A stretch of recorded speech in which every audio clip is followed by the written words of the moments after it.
Hello, BookTube. All right, we're continuing on. This is part 3 of our 7.3K Q&A, and we're just gonna barrel on. CM Spiff has 2 questions. Number 1, I'll probably already have it by the time you make your video, but have you read Utopia Avenue by David Mitchell yet, and what did you think of it? I have read it only once. I will, as you know from watching this channel, I will give it a reread. I liked it very much on the first read. I'll read it. I'll bear down on it for the second read in a little bit. And question number 2, I really enjoyed the TV show Justified.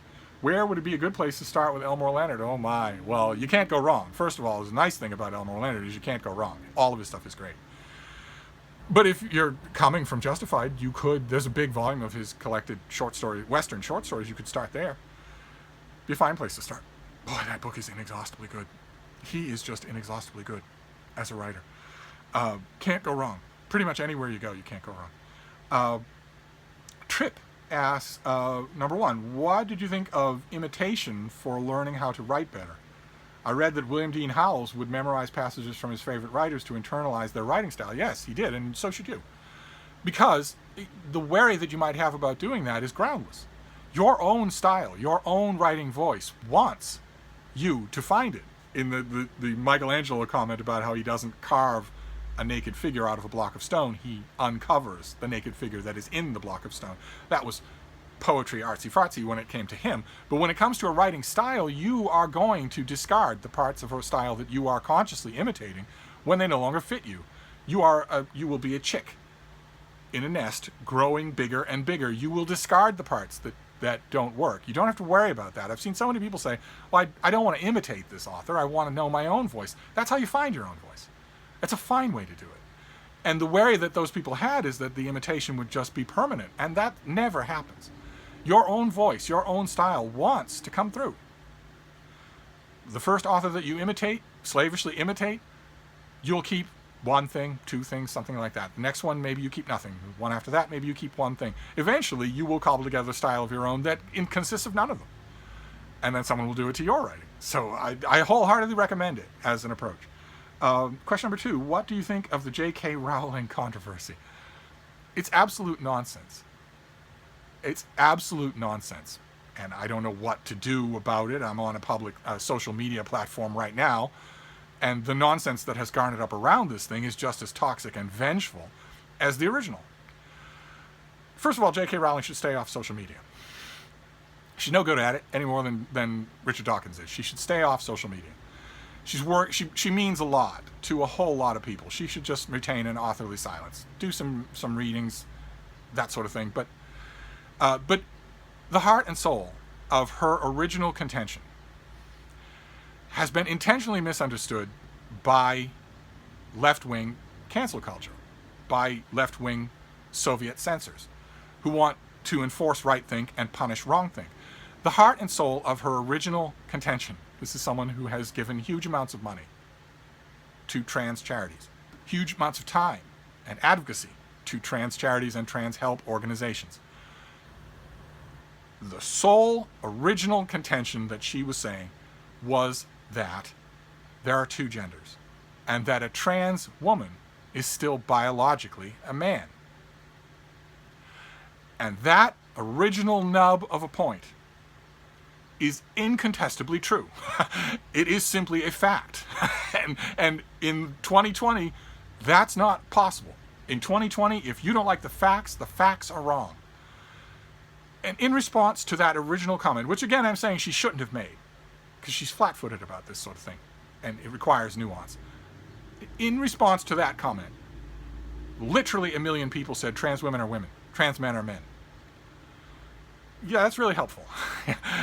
She agrees with that, and so do I. A man who transitions to a woman wants you to think of her as a woman. She wants to dress and behave as a woman. She wants to be counted in a census as a woman. She wants to vote as a woman. She wants to create her art as a woman and live her life as a woman. She absolutely should be able to, and that decision should be unquestionably respected by everyone. But she is not biologically female. She is biologically male. That is just a fact. That is just a scientific fact.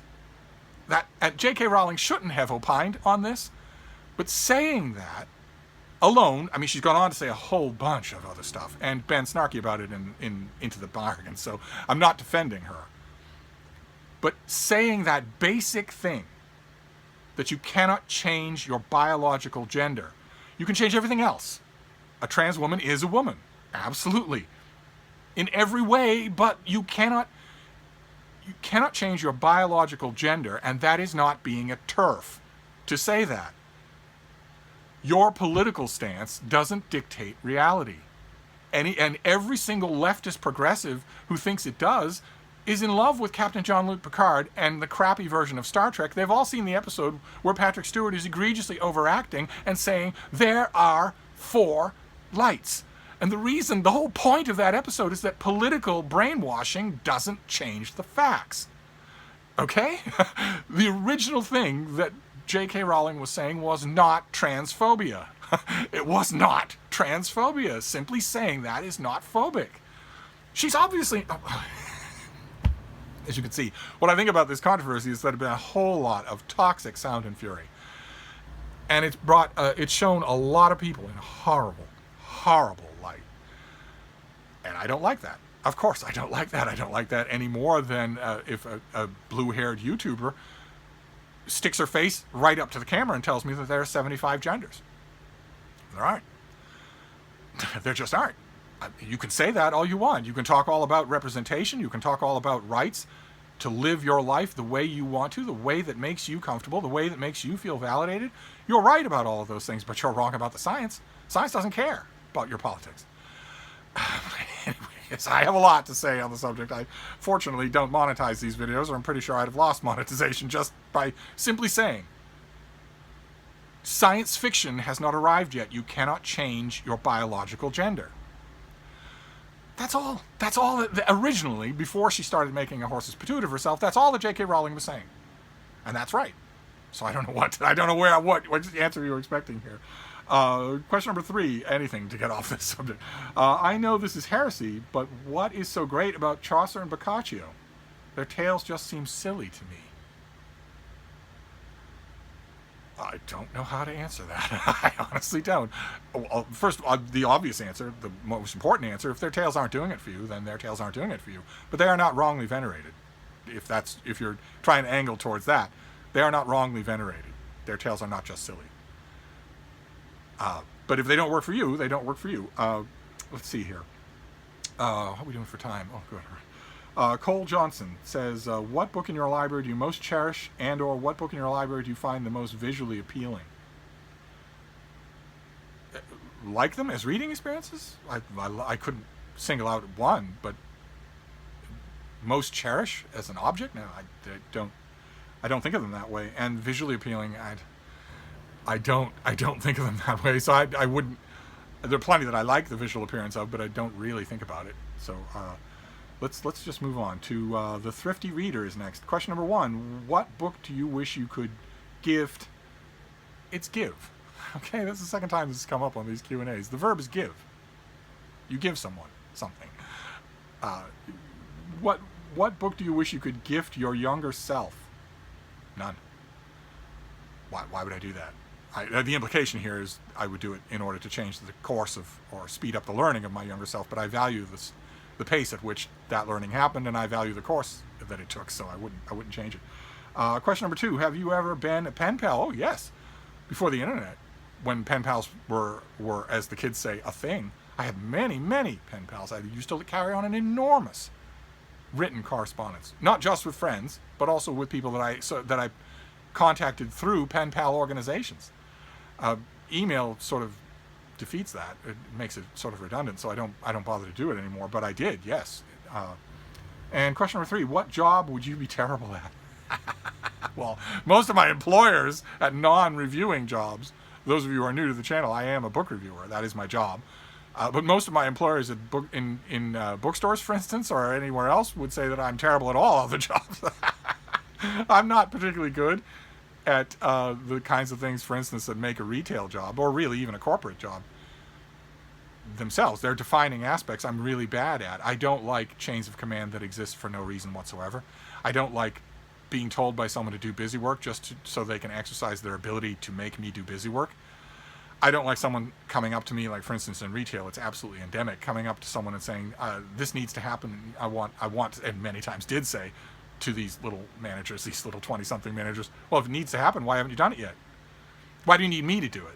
It doesn't need to happen. What needs to happen in this situation is that you need to order me to do something and watch me do it because you told me to. That's important. And that's not important because of anything to do with the workings of the store. That's just you. I guess chain of command would be what I'm talking about here, but that isn't always true. I mean, sometimes the person in charge has that priceless ability to maintain their eye on the big picture, and the incredible ability to keep their finger on the pulse of morale, of collective morale. I can't do either one of those things very well, sometimes, but not very well. And I recognize I've had some retail managers, and I've seen some people otherwise. Mark Richardson, at Richardson Reeves, for instance, at his library, perfect example.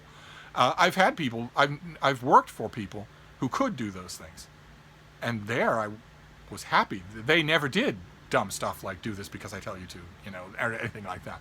But most jobs I was probably terrible at. I don't think I'm fit for much other than opining. Mary Tumulty, another troublemaker, well-known troublemakers, they're swarming into these questions. Number one, do you read introductions before or after you read a work? Always before. I don't care about spoilers for anything.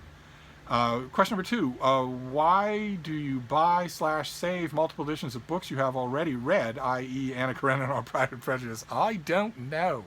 That's an excellent question. I shouldn't do that. I absolutely shouldn't do that.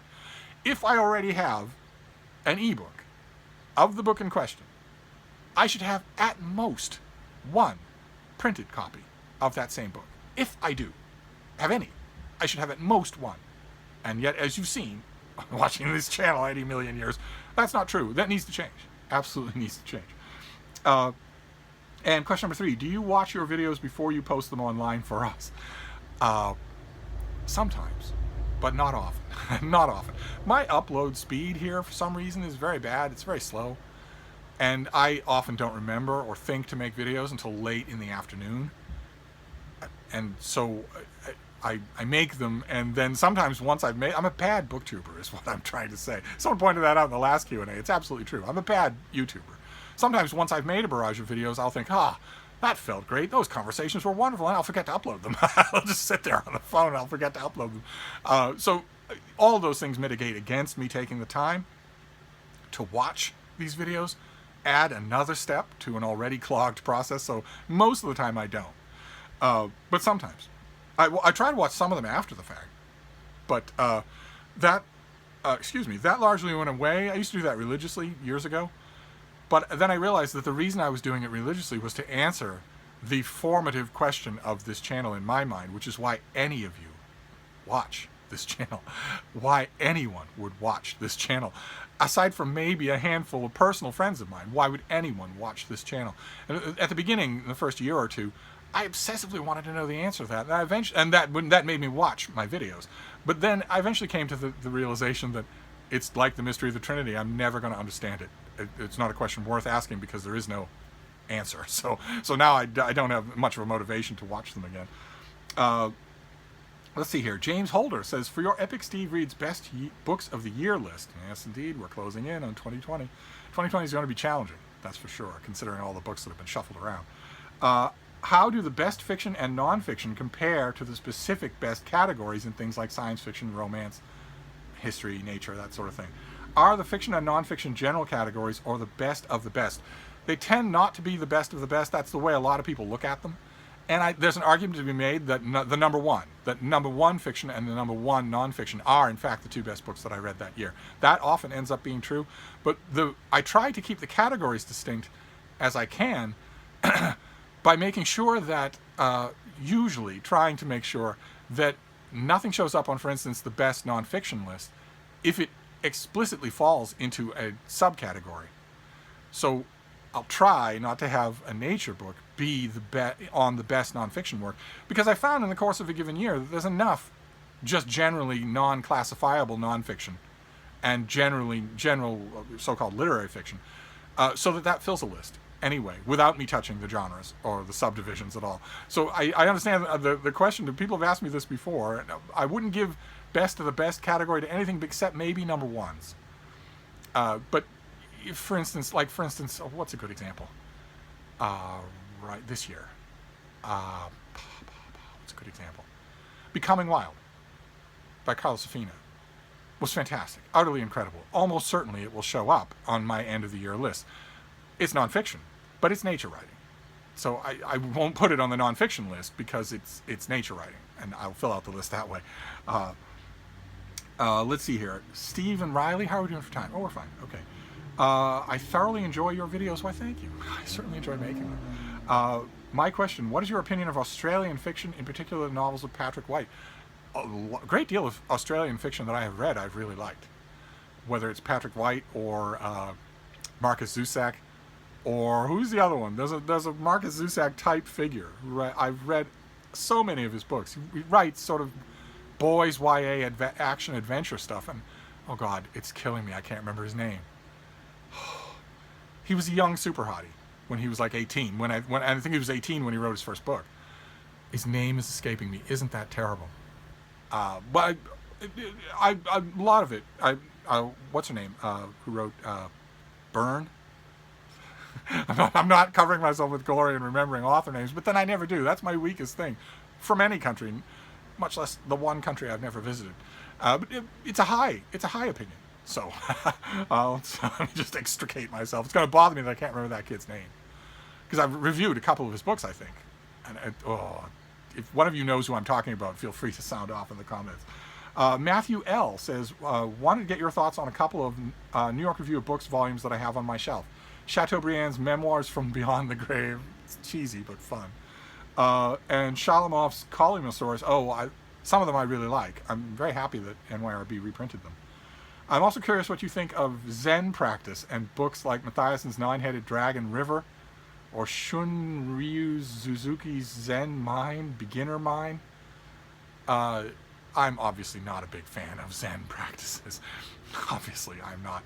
You are born in the world, and you are shot from a cannon. You are a spark. Picture, if you've ever been to a blacksmith, the blacksmith is hammering on his anvil, and sparks are showering out. You are a spark, struck from an anvil. You're arcing through the dark for just a second.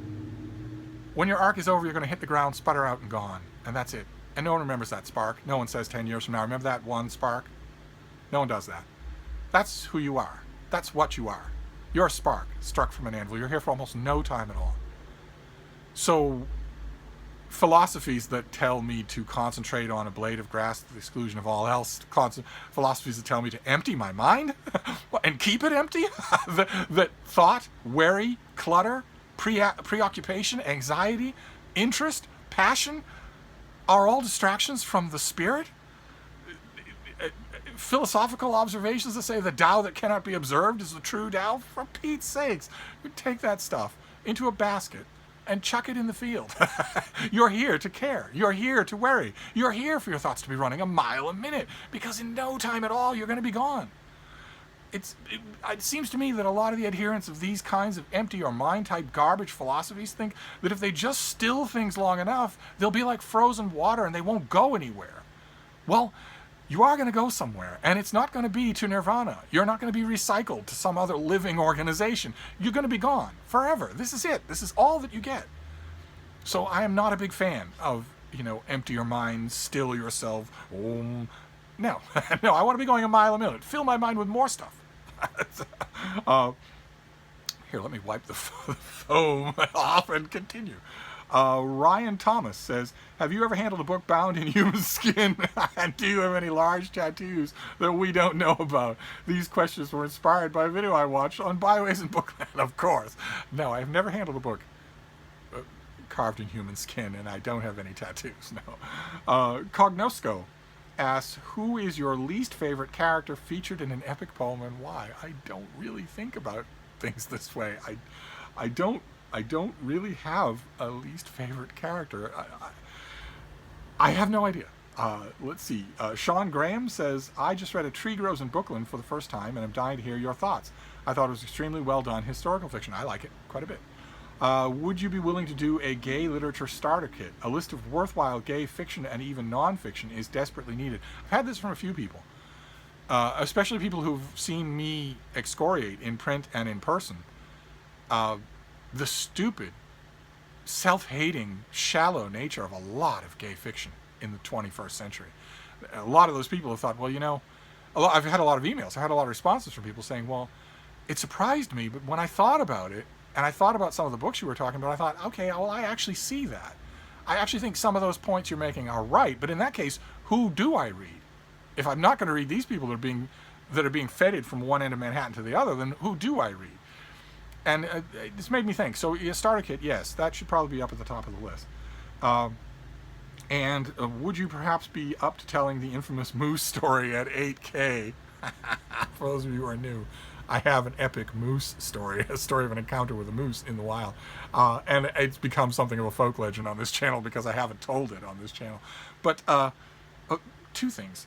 One, the moose story requires wine and calzones here at Hyde Cottage in order to tell effectively. And two, please don't curse me like that. I do not believe this channel is ever going to reach 8K. There are enough of you as it is. So let's not get ahead of ourselves. Mayberry Book Club, another well-known troublemaker, whose cats are so big that his tiny house was built around them instead of them being introduced to the house. Little known fact, but true. I don't think I've heard you talk about Salinger. What do you think of his work? I don't particularly like it. Do you have a favorite story? I think they're all rather easy.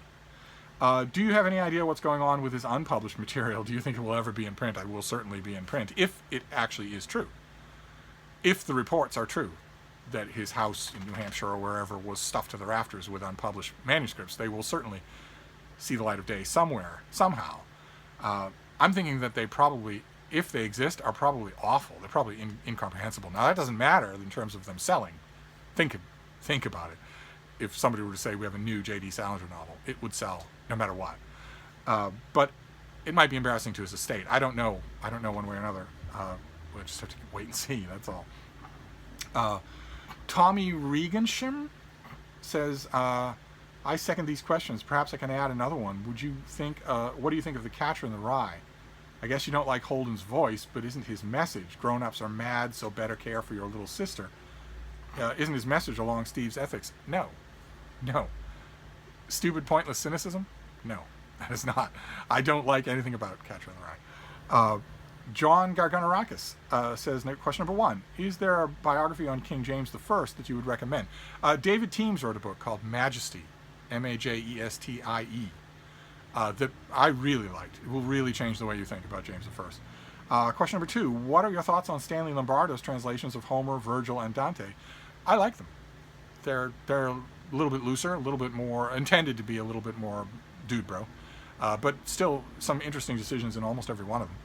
And question number 3, are there any books on historiography that you like? I tend not to, because it's navel-gazing, but some. What are good books to read about the process of writing history? There was a little book, I think, by Bernard Balin, who's terrific, on the writing and teaching of history, something like that. I seem to remember it came out a couple of years ago. I know where it came from. I know the contents of it, and the contents are really good. But generally speaking, I'd rather you spend your time reading history than reading historiography. Anyway, totally pretentious am I. A lot of cat fancier.